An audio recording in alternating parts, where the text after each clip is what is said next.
What's up, metalheads? Welcome to the Scrap Metal Podcast, the show for the misfits who've been listening to the same music since high school. I'm your host, John von Frankenstein, and joining me today is my metal thrashing mad co-host, Chris. Chris, I gotta ask you, man, how you feeling? I gotta say, I'm feeling human. Feeling human? Oh, yes. Boy. All right, I'm hoping that there's some sort of reference. Are you being taken over by AI? Have you become self-aware? Chris, please tell me you're not a cyborg, and tell me if this has anything to do with how you're keeping your heavy metal street cred. It might have something to do with my heavy metal street cred. Then again, it might not. And I might also be a cyborg or android. Oh, shit. Stephen Hawking, he's back. Hello, great to be on your show. I really enjoyed Epstein Island. But the reason I'm feeling human is because recently I've been playing the 2018 video game Detroit Become Human.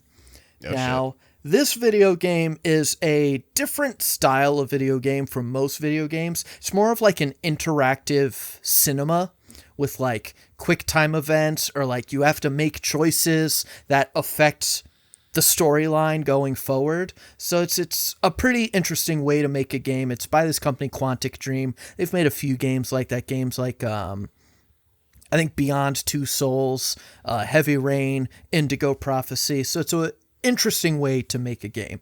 But the story of the game is that you play as three androids. There's Connor, who is a prototype android who is investigating deviants, or androids that are like becoming self-aware.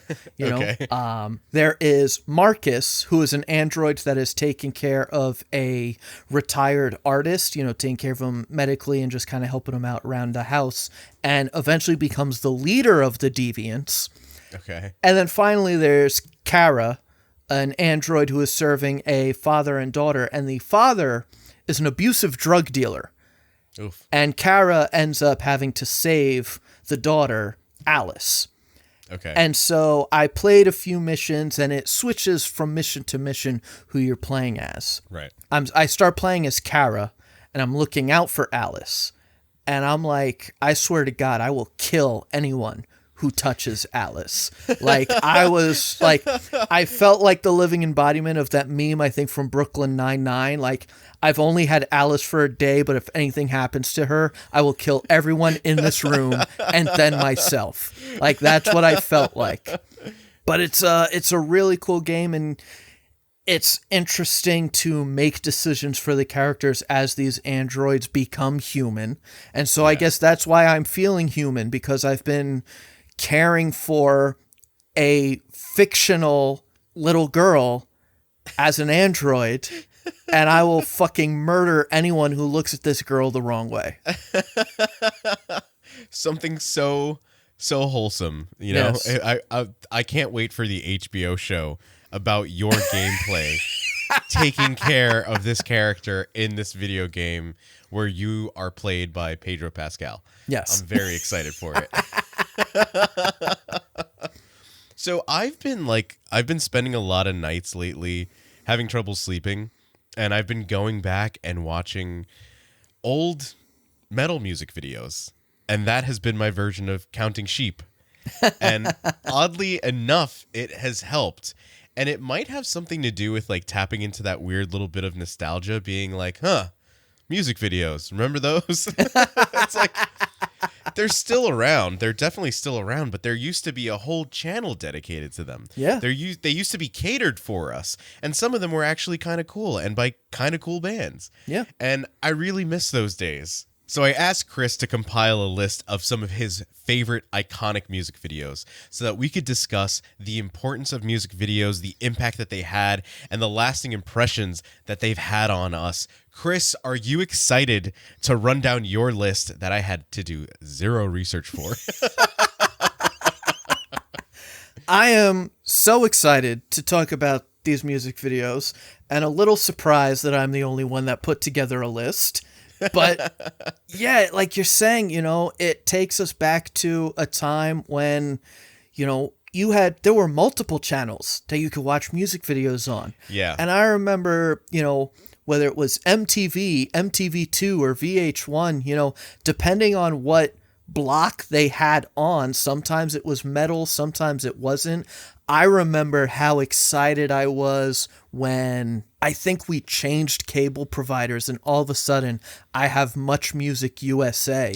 Oh shit. Which was playing all like pop punk and alternative, and like that's where I was seeing, some 41 music videos, and that's where I was seeing, some like probably some like System of a Down or like Weezer or like stuff that I wasn't necessarily seeing on VH1 because that was more of alternative rock. Yeah. MTV was more dedicated to rap and hip hop, but Much Music USA had pop punk and alternative, like that alternative metal and stuff like that. So it was really cool to go back and revisit some music videos that I watched when I was a kid, music videos that were even older than that, and just kind of reminiscing about what these bands were like. So yeah, I'm excited to get into this list. Dude, you tapped into a part of my brain that I did not even know existed. Because before it was Fuse, it was Much Music. Yes. And I remember Much Music was my introduction to a lot of the metal that I still love. Because they had a little show called Uranium, hosted by Mistress Julia. Holy shit. I remember watching Uranium and like my mother coming into the room and being like it's just a normal show, I promise. And her just being like, I don't like this girl. She's got a filthy mouth and blah, blah, blah. And I was like, I know, that's kind of what I like about her.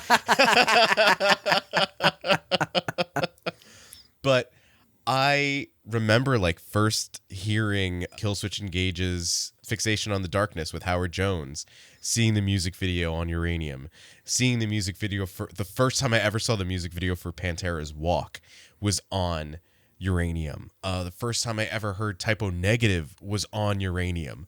So like all of these iconic music videos that, you're right, we weren't really getting that on VH1 or MTV. MTV did play a lot of nu metal, but it's because they had kind of that hip hop influence to them, where they were kind of able to get away with it, right? I mean, I remember the fact that, talk about iconic music videos. The music video for Got the Life spent so long being requested on TRL, Total Request Live, that they had to retire it from being played. Like MTV will not play the video for Got the Life anymore because it spent so long on that fucking show. And that's so awesome to think that there was a point where there were music videos for this alternative music and this harder, some heavier bands, considering what most of the mainstream audience was listening to, readily available and like readily catered for us. You just turn to the channel, and I don't know. I don't want this episode to sound like just like two boomers being like, oh man, remember when MTV played music videos? Yeah. That's part of it, but it's more so the fact of like how these music videos helped to introduce us to different bands that we still love today, and how iconic these music videos are, right? When people talk about iconic music videos, you're talking about things like Thriller. Yeah. Back in the day, studios would throw money at artists because this was their way to promote. They didn't have something like TikTok where you shoot a fairly basic music video and you're going to get circulation on TikTok. You're going to get circulation on Instagram. You need to have that one part that is clippable. Yeah. That will help you to go viral. So there is still a need for music videos. But back in the day, it was something where that was their whole marketing scheme. Yeah. Was creating these long, drawn out, elaborate music videos. Famous directors, David Fincher, Michael Bay, started out directing music videos. Yep. The music video for I Would Do Anything for Love, But I Won't Do That by Meatloaf. That's Michael Bay. Fucking David Fincher, I think, did videos for 9 Inch Nails, if I'm not mistaken. So it's just like it makes sense.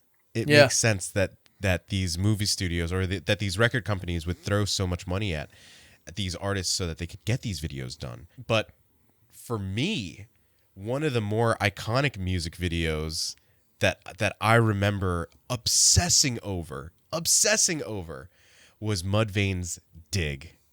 And Chris, I know you love Mudvayne too. You know, I know you love this first album. But what was so cool about these music videos was that they would often, like, you could buy a DVD of the music video, and I had the DVD for the Dig music video. So you had like the music video, and then you could choose like which band member you wanted to see. It was just all of their footage clipped together.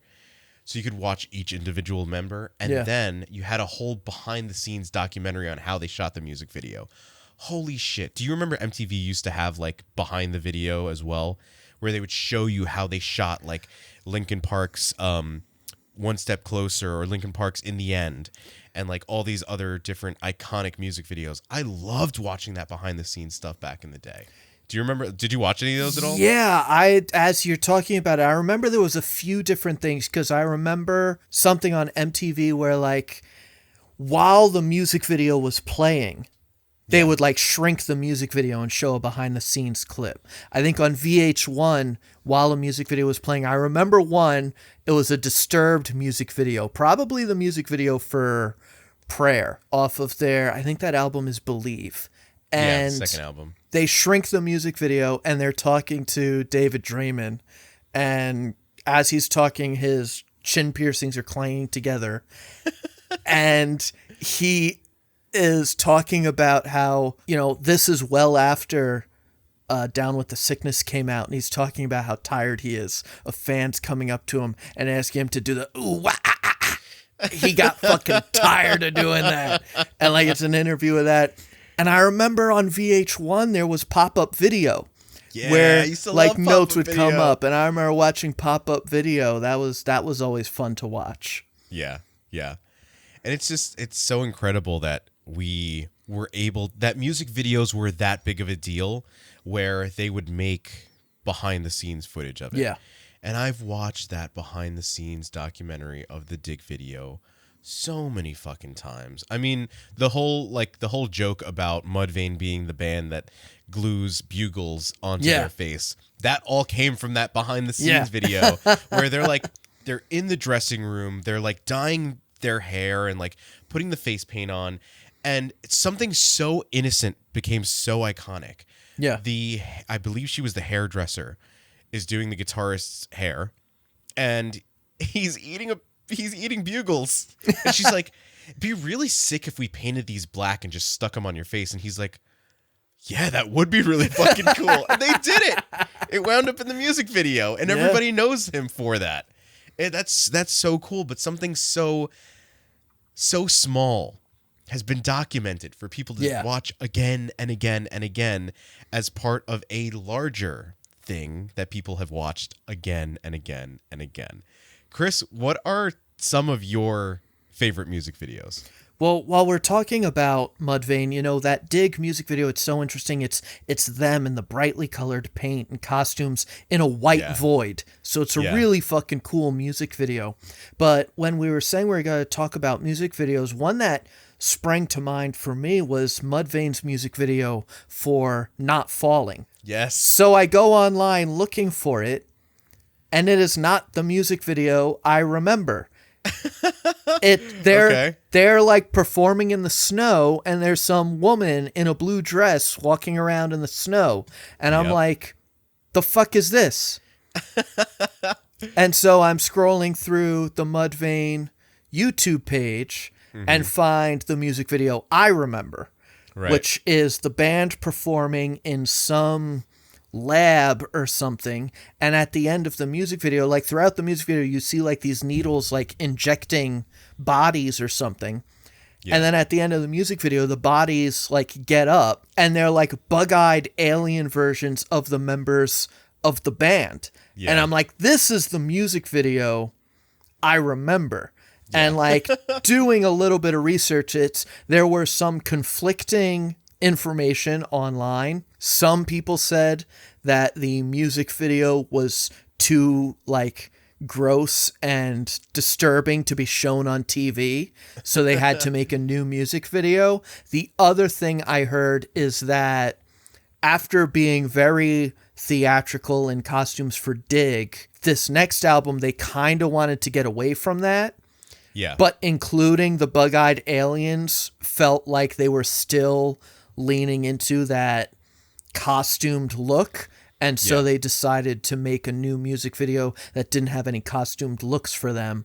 It was just a music video of them performing in the snow. And then apparently the song was also used extensively in the movie like Ghost Ship or something. Yeah, it was. And apparently on the Ghost Ship DVD, there's a special feature which is a music video for the song, but it's just clips from the movie. The band isn't in the video at all. Yeah. It's just clips from the movie set to the song.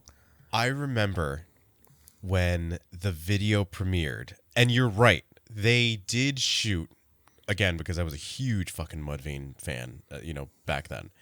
I also had the special edition of The Beginning of All Things to End, which was their second album. And they showed them shooting that version of the Not Falling music video on this DVD that the album came with. And they got Screamin' Mad George, who is super famous in the movie special effects world, like doing practical effects for all these different horror movies. And you can just see how insane he is. And he's coming up with the idea of like this black tar that they're coming out of these eggs, and like they were still very much committed to the bit of being like, oh no, we're these alien beings from another planet and blah, blah, blah. Here are our aliases and stuff like that. And yeah, as time went on, especially through that album cycle, they started dropping that more and more. By the time they got to the third album, there was like no makeup. Yep. There was no costumed looks, like Chris said. And there was like very little, if any, makeup at all, or aliases rather. And so when the music video premiered, it was the Girl in the Snow version music video that MTV premiered. They premiered it with Mudvayne playing the song on like a cruise liner. And they were like, go see the movie Ghost Ship out this weekend, and blah, blah, blah. So like they showed them playing it to a track, and then they played the music video right afterwards. And I was like, oh, this is fucking sick. This is so cool. Oh my God. But just like that excitement of like a new thing from my favorite band is dropping. I have to watch this, and I have to learn everything about it. I remember doing the same exact thing with the music video for In the End, because there was a behind the video episode on MTV for Linkin Park's In the End. And I remember that was the first time that I had learned that, like, that effect that every 2000s music video did, where the singer is singing, but it looks like they're kind of slowed down, but their mouth is still lining up with the words. So what they would do is ramp up the frame rate on the camera and have them also... No, I'm sorry. They would leave the frame rate the same, but they would speed up the song. So the singer would have to, it starts with one thing. I don't know why. So he's singing it faster. So when it's played back at normal speed, everything looks like it's been slowed down. It's fucking nuts. Yeah. But like me as a 13-year-old kid, I got to learn about that film technique because I like this music video a lot. Like, that's so fucking cool. I loved it. And I spent so many hours watching music videos. I remember the first time that I heard of Overkill, I was watching VH1 Classic, and they had like a 80s metal hour. And it's just in black and white, and it just starts out with a dude in the center of a room with the spotlight on him. And fucking the intro riff to Elimination starts, and it's so fucking good. And I remember seeing like Dee Dee Verdi with all the different basses and Bobby Blitz, and like it just captivated me, where I was like, I fucking need to learn more about this band. Like, what was that music video for you, Chris? That was like, oh, this is like classic thrash metal, but now I need to go find out everything that I can about this band. Well, the first thrash music video I would have ever seen was I Disappear by Metallica. I should have known. Which is a cool music video, you know. It's off of the Mission Impossible 2 soundtrack, And so I think you've got like some references to Mission Impossible 2. And you've got the band performing in Monument Valley, which looks fucking awesome. And then it's intercut with like the rest of the band in like action movie scenes. So you've got like James Hetfield driving a car through the streets of LA, and you've got like Lars running through an office building being chased by like agents. I think like Kirk Hammett is like running around like trying to escape like some secret agents or something. So like it's cool and it ties into the movie, but it was Metallica music videos were probably the first thrash metal music videos, even though none of the songs were thrash metal, because it was I Disappear. It was Saint Anger and Frantic, you know. As Saint Anger comes out, then they start putting Enter Sandman and One back in rotation, and those music videos start getting played again. So that was probably the thrash metal I was listening to, and it's listening to, I've talked about it before, listening to Saint Anger, I had people telling me, no, this sucks. Listen to Master of Puppets, listen to Ride the Lightning. Listen to literally anything before the Black Album, and if you like Saint Anger, you're going to love all that stuff and realize how bad Saint Anger is. Yeah. So it's, in a way, you know, watching those Metallica music videos is how I would have gotten to listen to older Metallica and older thrash metal music, because it was through discovering their new music through music videos that I was then told to listen to their old stuff. Yeah, for sure. Oh my God, the fucking music video for One. That part, like when the double bass part starts and they're just all headbanging in the middle of the fucking like warehouse or wherever the fuck they're in. Holy shit, man. Like, it's so funny because there are so many of those moments growing up where I was like, shit, that looks really fucking cool. And they're all tied back to music videos. Chris, what's another iconic moment attached to an iconic music video that you can think of? So we were already talking about Mudvayne, and I want to revisit the music video for Not Falling, the one I remember, because there's a specific memory I have. I was watching the music video, and we mentioned that they turn into these alien creatures and start tearing through this like white film or something.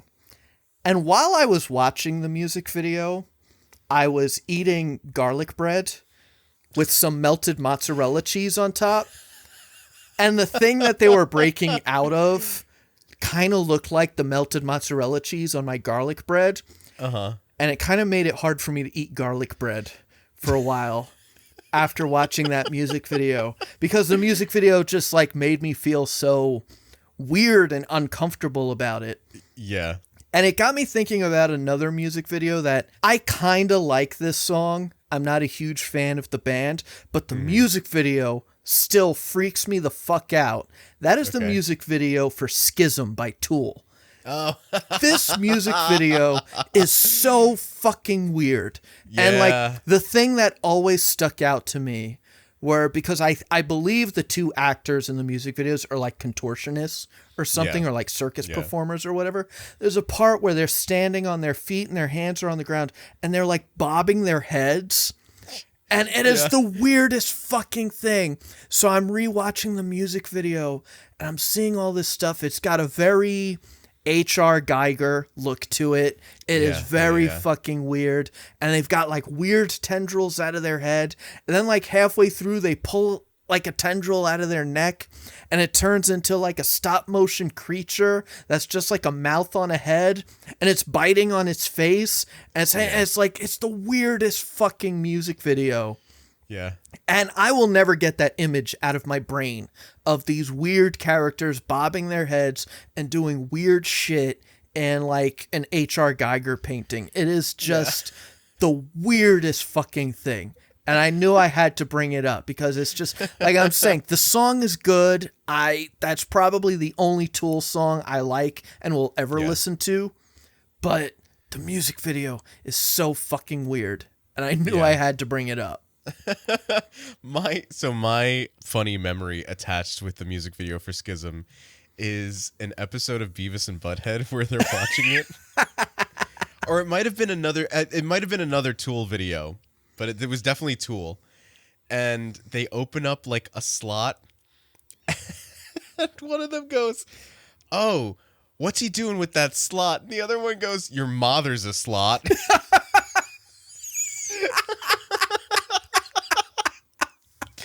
And I'll say that out loud to myself from time to time. No one needs to be around. It makes me laugh still. I've clearly matured over the years. Oh, man.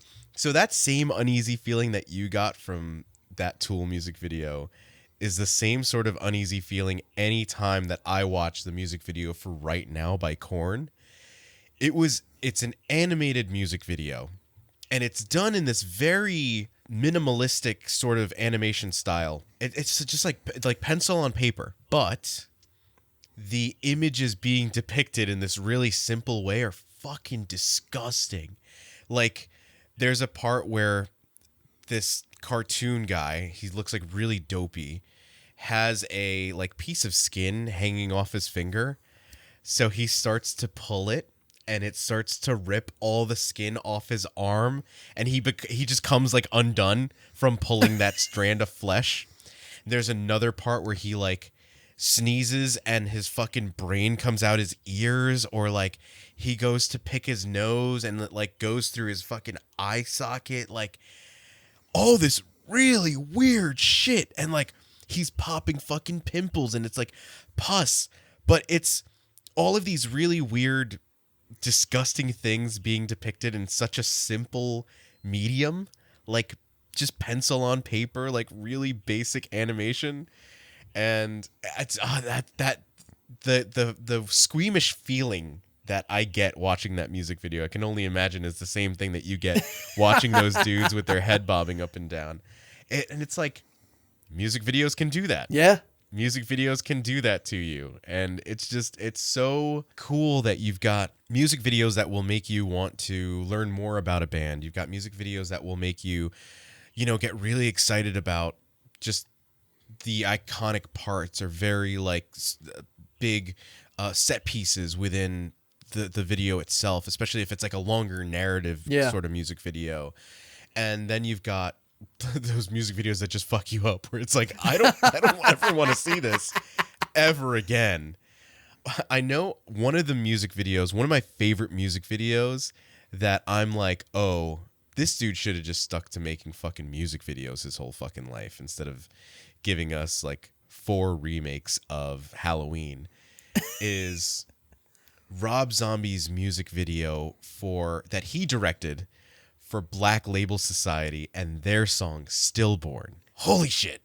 Not only is Stillborn a great fucking song, but the music video is so painfully Rob Zombie. I think it's the coolest that Zakk Wylde has ever looked in a music video, with the exception of the music video for No More Tears, which is another music video that I have watched endless times. Like, if I had a VHS tape of the No More Tears music video, it would be worn to fucking shreds. I love that video so much. And like, that was the thing. Like, back in the day when you had a song that you really liked, you would attach it with the music video, because it's just, collectively, I think we were so ingrained to watch the music video if we wanted to hear the song. Yeah. Which is exactly what MTV wanted, right? They wanted us to build that connection between the audio and visual mediums. So it fucking worked. Yeah, definitely. Chris, what's another music video that you can think of that just really leaves an impression on you to this day? There's a couple things I want to briefly mention. First, I've always liked Zakk Wylde setting the piano on fire in the music video for In This River. That's always a cool shot. And when you were describing that Korn music video, hand-drawn, like I'm thinking like the Take On Me music video. Like, that's what I'm picturing in my head. No, I've got to send it to you later. But talking about, you mentioned, we're talking about Korn and you're saying that it's an animated music video. An animated music video we briefly discussed. I think it was more discussed in our Lost Tapes episode than anywhere else. Don't do it. That's the music video for the Creed song Bullets. because this music video is batshit insane. It is a computer generated Scott Stapp with wings fighting doof warriors from Fury Road with guns because the song is called Bullets. And he's fucking fighting them, and then he joins the rest of the band, and it turns into a fucking Final Fantasy boss fight. Like, it's just completely insane. And it's such an insane music video. And like I said, I in our Metal Meme Redemption episode, I believe is the episode I recommended Bullets. Yeah. And in our Lost Tapes episode, you can hear the glee in my voice when I finally found the Creed music video that I wanted to suggest because it was such a fucking insane music video. Yeah, we were like both going back and forth that episode, like trying to figure out like what the hell are we gonna suggest, right? Yeah. What are we gonna do? And Chris is like, there's this crazy ass fucking Creed music video, and it's all animated. It's like really bad, like not even like bad early 2000s effects, because by the early 2000s we had the fucking Matrix. So it was just really bad visual effects. It was just cheap visual effects. There you go. It was cheap is what it was. Yeah. And boy howdy. Yeah. Was it real fucking bad. It was a crazy, crazy music video. Yeah. But there's another computer-generated music video I'd like to talk about. Okay. And that's the music video for Californication by Red Hot Chili Peppers. The music video was basically like a Grand Theft Auto video game. With it cuts to different scenes of the four characters running around, the four band members as playable characters running around California, which like because of course there's nothing more Red Hot Chili Peppers than a song called Californication, which the music video is the four members of the band running around California. But I remember loving this music video. And I always loved when it would come on TV because it was such a cool music video. I always enjoyed the music video. And I will never forget listening to the song on its own for the first time and realizing, oh, I only like the music video. I do not like this song at all. And like, I was so in love with this music video. Yeah. That like, because I remember, I think it's like, maybe it's Flea is like snowboarding down the Golden Gate Bridge.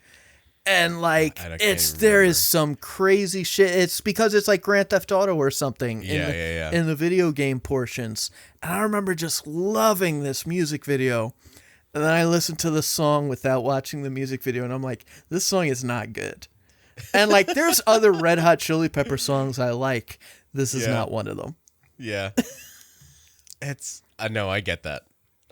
And again, it speaks to the way that the record companies wanted us to get attached to the music videos. They were thinking like, what is the coolest visual way that we can tie in with these songs? And like, I'm trying to think of an example of a song where I liked the music video way more than I liked the actual song. I don't know that I can think of one, but I know that a music video that stuck with me so much that I was like, okay, I know that I liked the song that this music video was attached to, right? The music video that this song was for, but I didn't know what band it was. I didn't know what the title of the song was or anything like that. I couldn't remember it. So as a testament to the point I was making, I had to once again Google what is the music video where the band is playing on a beach and dudes are motocrossing in the background, jumping from side to side. And that is the music video for the song No Light by the band Third Strike. That, like, I love the song, but I could only remember the music video and like the opening chords for the song. It's such a like very POD-esque type of song. It was like they were a new metal band, definitely leaning on the hip hop side of things, but this music video, that's what I remembered, was just these dudes motocrossing behind the band during the chorus. And it's like, it happened a couple weeks ago, maybe around, no, it's longer than that, probably around the time that we did our new metal Big Four episode. And I was like, shit, what was that new metal music video? Why can't I think of this? But that's how crazy it is that you get like that attached to the imagery of a music video, where you're more likely to remember the things that happen in the video, right? The imagery that you're seeing than the actual song itself, or the band, or the title of the song. I remember kind of feeling the same way about Evanescence when the video for Wake Me Up came out. I was like, this is kind of a cool music video, but I don't like the song at all. It's like, damn, I wish I liked these guys, but nah, I couldn't get with it. Oh man, Chris, your list is fucking. I'm loving this right now. I like this little format. Let John, yeah, right? We should have more episodes like this. Let John react to a list that Chris comes up with. I'm just as excited. There's just as much arm flailing going on in this episode, and I did a fraction of the research. You know, what's interesting is we've talked about a lot of music videos that had a lot going on or were very high budget, but a very apparently low budget music video that I always enjoyed was the Sum 41 music video for the Hell song. This music video, again, going back to the beginning of the episode, talking about Much Music USA, I feel like this was a Much Music USA staple because it was Sum 41. It was classic pop punk. The music video was pictures of the band taped to action figures. And very specific type of picture that I feel like is very much a product of its time. It was like a really small Polaroid that was like meant to take picture of just someone's face. And the idea was to like take pictures of people's faces. So they took a picture of the members of the band when they were about to make the music video, and they kept taping different faces to get like different reaction shots of the action figures. And so you have these action figures, and you have like, I know the McFarlane Toys Metallica figures are in the music video. I think their instruments are the instruments that are being used by the Sum 41 figures, which are all played by like G.I. Joes and shit like that. Yeah. There's like Barbies that they're like censoring to make it look like they're nude or whatever. And like there's all this just like crazy stuff with the action figures, throwing stuff all over the place. And then I rewatched the music video. I had forgotten how it ended. They get into a helicopter. And to end the music video, they just throw the helicopter out the apartment window, and it falls to the sidewalk like 3 stories.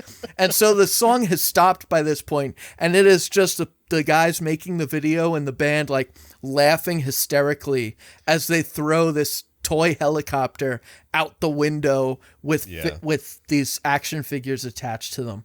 So that was a music video that I loved. I also loved their music video for Still Waiting, which was a parody of all of the bands. So okay, that's what I was just gonna ask. The music video starts with I had forgotten it was Will Sasso acting as like a record executive who's like number bands are out. You know, it's all about the bands, you know, and he talks about the Strokes, the Hives, the Vines, and that's what they do. It's parodying those bands. And so that was a music video that I also always enjoyed, and again was something that I remember seeing on Much Music USA all the time. Yeah. I loved that. And like Much Music, I think, was a Canadian station, right? Yes, because that's why it became Fuse in the United States. It was still Much Music in Canada. And Much Music USA became Fuse, but Much Music stayed Much Music in Canada. Got it. Oh, man. I miss the excitement around even, like, catching the premiere of a new music video. You know? Do you remember, like, those days where it was like, oh, shit, this band has a new single coming out. You gotta watch the new music video.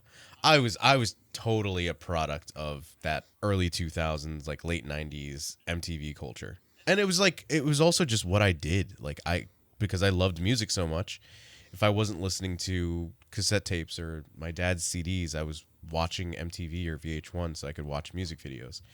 And that's where I was finding some of my favorite bands. It's fucking, I wouldn't have gotten so into Limp Bizkit if not for the video for fucking Break Stuff. Yeah. Like, you know, if not for Nookie and Rollin', like, I can still picture all those moments in all of those music videos in my head. And it's just because I was like, oh, I fucking love this band. I gotta catch the new music video when it comes out. Did you have that sort of experience with any of the bands too? An experience similar to that I feel like I had a little bit later because it was more of reacting to the fact that the music video was coming out online.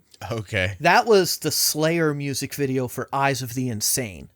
All right. So this music video doesn't feature the band at all. They decide pretty late in the game they're going to have this music video for this song. And their other music videos was really just them performing. You know, there's a music video for War Ensemble that's just like live footage of them performing.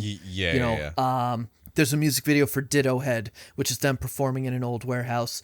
Their music video for Seasons in the Abyss is pretty cool. It's them filmed in front of the pyramids in Egypt and the Sphinx. And like they were there filming it, and then like a week later the Gulf War starts. And then like 10 years later, they released God Hates Us All on September 11th. So, like, they've had Slayer, the Four Horsemen of the Apocalypse? They might be. I mean, they released a box set called Soundtrack to the Apocalypse, so they might be. But in 2006, they released their album Christ Illusion, and they have this song, Eyes of the Insane. And the song was written by Tom Araya and Jeff Hanneman about an article that Tom read about American soldiers' experience in the Middle East during the War on Terror. And so they write this song, and the music video is made. It's a close-up on this guy's eye, and you see reflected in his eye like things happening in war and all these crazy things happening. And I believe at the end of the music video, he ends up killing himself. And so this song ended up being the song that won Slayer their first Grammy. Now, I want to make something very clear here. I love Slayer, and I have matured a little bit and reined it in, but there was a time where I was a fanatical Slayer fan. And John knew me at this time when I was a fanatical Slayer fan. I did. And like I said, I've reined it in a little bit. And the reason I bring that up is so that when the next thing I say is made as a out of context clip on YouTube, people don't accuse me of hating a band I love like they do with Glenn Danzig. So, the song Eyes of the Insane, nominated for a Grammy. You know, Tom and Jeff, they wrote the song. They're happy to be nominated for a Grammy. Kerry King, the eternal party pooper, is more of a, who gives a shit? It's the fucking Grammys. We're not here to fucking win any awards, whatever. Who gives a fuck? They win the Grammy, but they're not there because they're touring.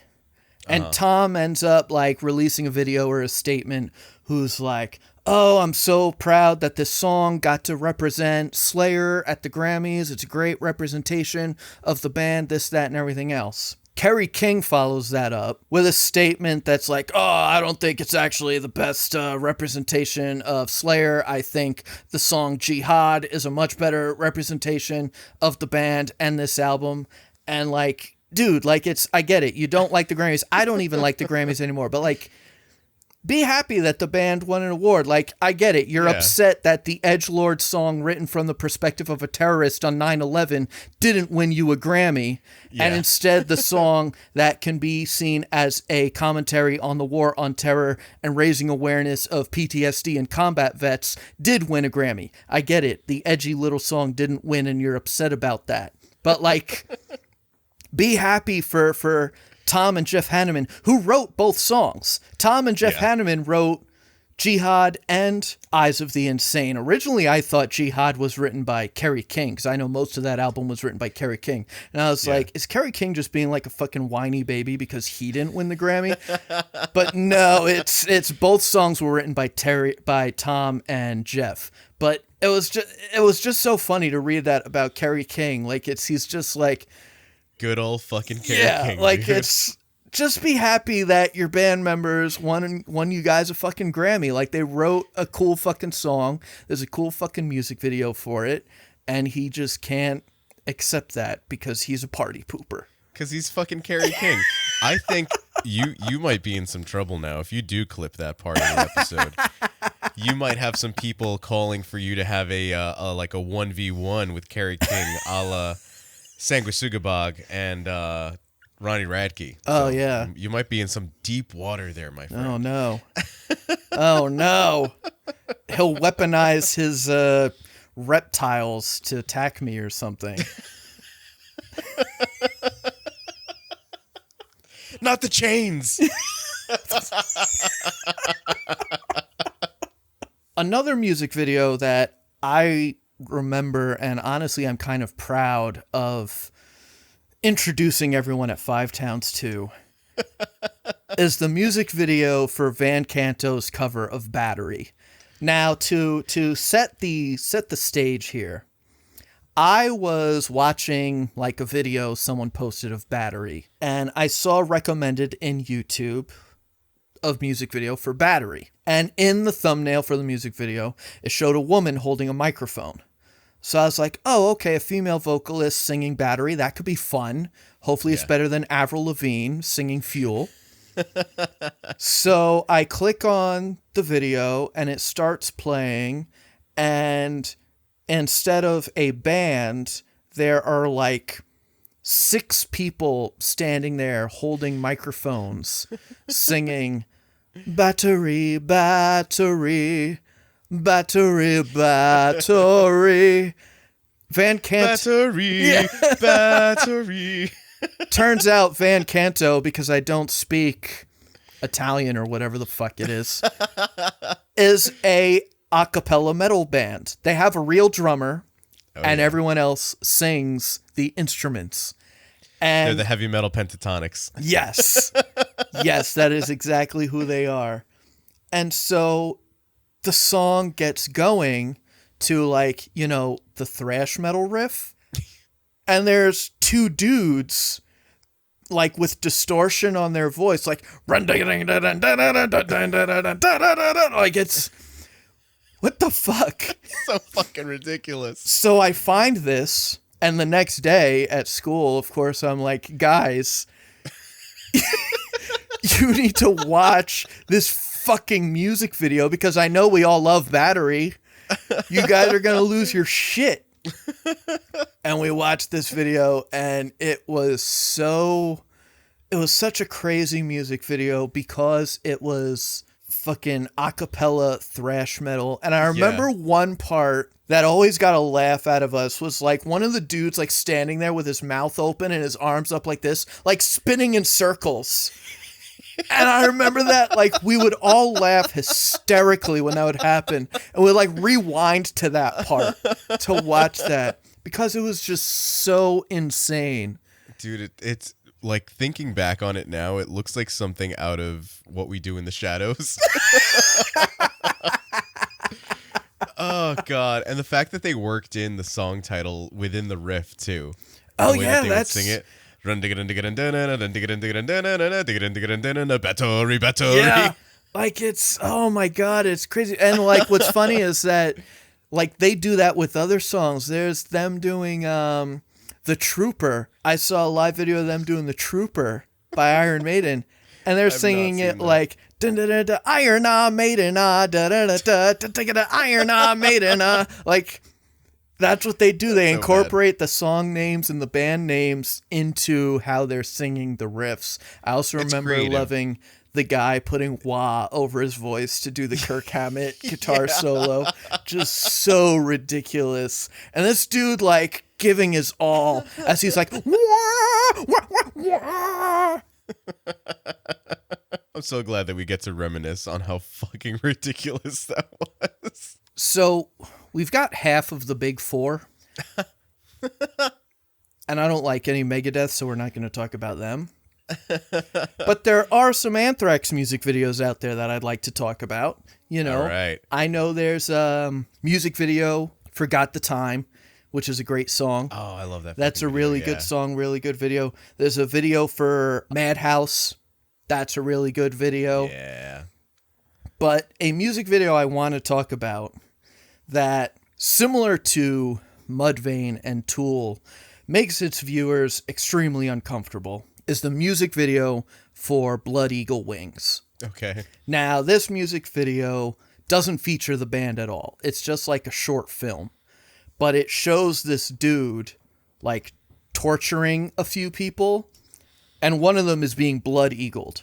Now, for those of you that don't know what that means, blood-eagling someone, which I feel like I've also read that they don't think it ever actually was done to anyone, but it's happened to my buddy Eric once. Yeah, it's a form of torture that I believe was also featured in an episode of Vikings, where basically on your back, they cut into your back and like break your ribs, fold your ribs out so that they look like bloody wings, and pull your lungs out of your back. And so the music video is extremely graphic, extremely gory. You don't say. And so what's interesting is that the music video shows the dude who's being tortured. I think it shows a couple other people. I think it shows Brian Posehn as like a prisoner in this like medieval whatever the fuck. And you have a guy dressed like, which became kind of like the mascot for the For All Kings album, like the skull, the hair, the crown, the gown, and everything. He's walking around. He walks out to a balcony. You realize it's not set in medieval times. It's set in the modern day, and he's looking out over like a modern city. And so you have like that cool kind of twist as a short film, because the song is like nearly 9 minutes long. So like you can make a really good short film as a music video for this song. And plus, it's really fucking gory and graphic and everything. Yeah. Now, recently, in our Lost Tapes Volume 3, I included a clip of me discussing my disappointment that Elizabeth of the Charismatic Voice promised us an Anthrax reaction and is yet to deliver on that promise. As something I thought about when she first mentioned reacting to Anthrax was which Anthrax would she react to? Would it be new stuff? Would it be old stuff with Joey? Would it be John Bush? Would it be Neil Turbin? Yeah. And then I got to thinking, you know, out of a lot of Anthrax's new stuff, Blood Eagle Wings is a really good fucking song. And Blood Eagle Wings, I think, is also a good representation of Joey Belladonna's ability to sing now, 30 years later. Yeah. The problem is, like I said, for those of us that love metal, this music video is very uncomfortable to watch. Yeah. It would be even worse for Elizabeth. She is so queasy. She watched the Master of Puppets video taken from Through the Never, which is funny that they don't play that song in that movie. Yeah. And in that, like, the dude, like, gets hit by a car and, like, spits up blood, and, like, someone gets hung from a street lamp or something. Yeah. And she, like, freaks out. Like, she is so queasy when it comes to blood and violence. And I'm like, if someone recommended Blood Eagle Wings and she decides that's the song she wants to react to, well, her husband and anyone who works with her knows she can't react to that music video. Yeah. Like, we need to protect Elizabeth from ever seeing this music video. She'll swear off Anthrax. Yeah, like it's the rest of her career. Like she would not enjoy it at all. It would be equivalent to torture. All right, Chris, this has been a really fun trip, kind of going through all of our favorite music videos, or some of our favorite music videos, but I'm sure you've got one left in you. Why don't you give us your suggestion for this week? So my suggestion this week, I have spent, I wouldn't say a lot of time, but some time on this podcast expressing my, I'd say, disappointment in the overexposure we have to Dave Grohl. You know, Okay. Dave Grohl is the token rock guy The that rock shows guy, up yeah. at all the award shows. But I do enjoy some of the music of Foo Fighters. Right. And Foo Fighters do have some pretty cool music videos. I remember Tenacious D is in the music video, I believe, for Learn to Fly, where they drug the entire airplane. And it's basically a parody of the movie Airplane. Yeah. I remember really liking the music video for All My Life because it was them like performing live and they're like backlit by like this wall of lights. And then it turns out they're like basically just like rehearsing. They're playing in like an empty stadium and like a janitor starts clapping for them. Yeah. You know, I also remember, I don't remember the name of the song, but there's a music video they came out with that parodied all the Mentos commercials. And so in the commercial, they would have, they called it like Futos instead of Mentos. So and I remember fans would start throwing Mentos at them when they would play the song live. But the music video I actually want to talk about from Foo Fighters is the music video for the song My Hero. This music video is so cool, and the song is really fucking good. So for those of you that haven't watched it, the music video is shot like one continuous shot. And it's following a guy from behind who like runs into like a burning apartment building. And it's him running from room to room, saving people. And he leaves and enters the building a few times. And every time he enters, like he'll see Foo Fighters like performing, or like he doesn't, but we see Foo Fighters performing in like this burning living room, and he like picks up a little girl and like runs out, and then he goes to a room and you see Foo Fighters like playing in like a burning bedroom or something, and he picks up like a pet cat or something and runs out of the building with them. And it's just such a cool music video. Like I am a huge sucker for continuous shots like that. Like anything that has a long take like that is so fucking cool for me. So to see that in a music video, like the music video for My Hero, I love it. And I definitely suggest everyone check out the music video for Foo Fighters' My Hero. That's an awesome suggestion. That's such a good fucking song.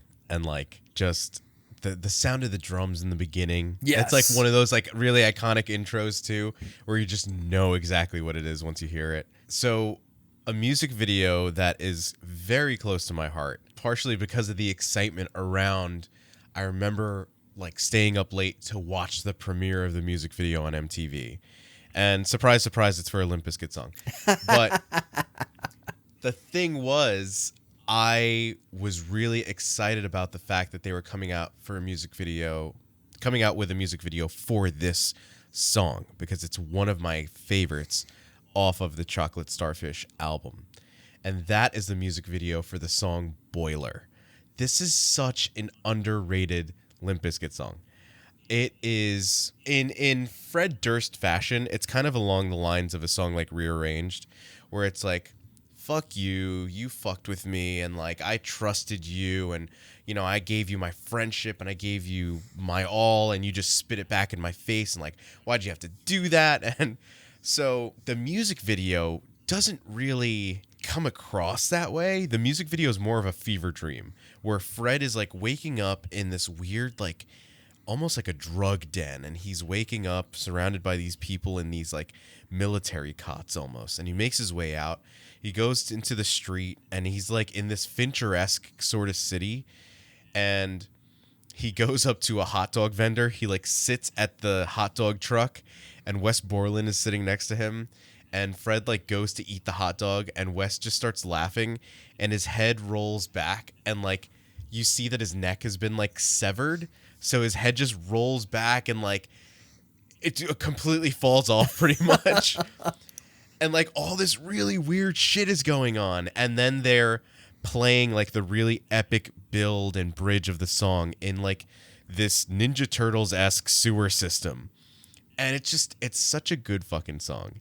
And this song gets me pumped up so much. And anytime I listen to it, I can picture the music video going on in my head. And that's exactly what we're talking about, is how impactful these videos can be, that either you love the video so much that you realize you don't really like the song all that much, or you love the video so much that anytime you hear the song, all you can do is just imagine the video in your head. And that's definitely what goes on for me whenever I listen to the song Boiler by Limp Bizkit. Check out that music video. Thanks for tuning into this episode of the Scrap Metal Podcast. The time has come for us to pack up our gear, but we'll be back to rock out with you in the next episode. Stay metal, everyone. Good night!